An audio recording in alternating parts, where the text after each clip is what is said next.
నంద్యాల మండలం రాయమల్పురం గ్రామంలో వైఎస్ఆర్ ప్రభుత్వంలో చేపట్టిన అభివృద్ధిలో భాగంగా నిర్మించిన సచివాలయాలు, సీసీ రోడ్లకు సంబంధించి ఏర్పాటు చేసిన ప్రారంభించిన శిలా ఫలకాలను టీడీపీ నాయకులు విధ్వంసం చేస్తూ నంద్యాల నియోజకవర్గంలో కొత్త సంస్కృతికి తెరలేపుతున్నారని రాయమల్పురం గ్రామ ప్రజలు ఆవేదన వ్యక్తం చేస్తున్నారు. చేతనైతే అభివృద్ధి చేయాలి కానీ అభివృద్ధికి గుర్తులుగా ఉన్న శిలా ఫలకాలను విధ్వంసం చేయడం సరికాదన్నారు. నంద్యాల మండలం అధ్యక్షుడు శెట్టి ప్రభాకర్ పూర్ణశ్రీను మాట్లాడుతూ నంద్యాల నియోజకవర్గంలో గత 5 సంవత్సరాలలో వైసీపీ ప్రభుత్వంలో సంక్షేమ అభివృద్ధిని మాత్రమే ప్రజలకు అందించామని, ఎక్కడా కూడా దౌర్జన్యాలకు, విధ్వంసాలకు, దాడులకు తావు లేకుండా మాజీ ఎమ్మెల్యే శిల్పా రవిచంద్ర కిషోర్ రెడ్డి పరిపాలన సాగించారన్నారు. తెలుగుదేశం నాయకులు గెలిచిన మొదటి రోజు నుండే గ్రామాలలో విధ్వంసాలు, దాడులు చేస్తూ ప్రజలను భయభ్రాంతులకు గురి చేస్తున్నారని ఆవేదన వ్యక్తం చేశారు. ఇలాంటి దాడులు, విధ్వంసాలు జరగకుండా పోలీసులు చర్యలు తీసుకోవాలని డిమాండ్ చేశారు.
నంద్యాల జిల్లా నంద్యాల మండలం రాయమల్పురం గ్రామంలో జగన్ ప్రభుత్వం చేసినటువంటి అభివృద్ధి పనులను, శిలాఫలకాలను టీడీపీ దుండగలు ఇంకా ప్రమాణికంగా కూడా చేయలేదు.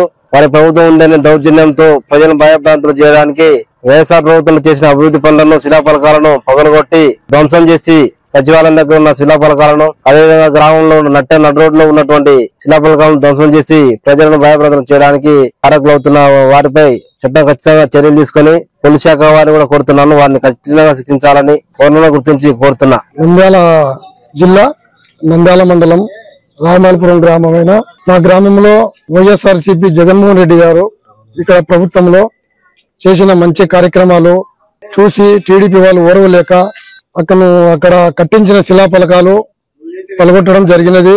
ఇట్లాంటి చిల్లర పనులు చేయడం అనేది చాలా తప్పు. ఎందుకంటే మన గ్రామం అభివృద్ధి కొరకు మనం పోటీపడి గ్రామం డెవలప్మెంట్ చాలా గానీ ఇట్లాంటి చిన్న చిన్న చిల్లర వ్యవహారాలు చేసి గ్రామంలో లేని లిగాడీలు సృష్టించడం అనేది పద్ధతి కాదు.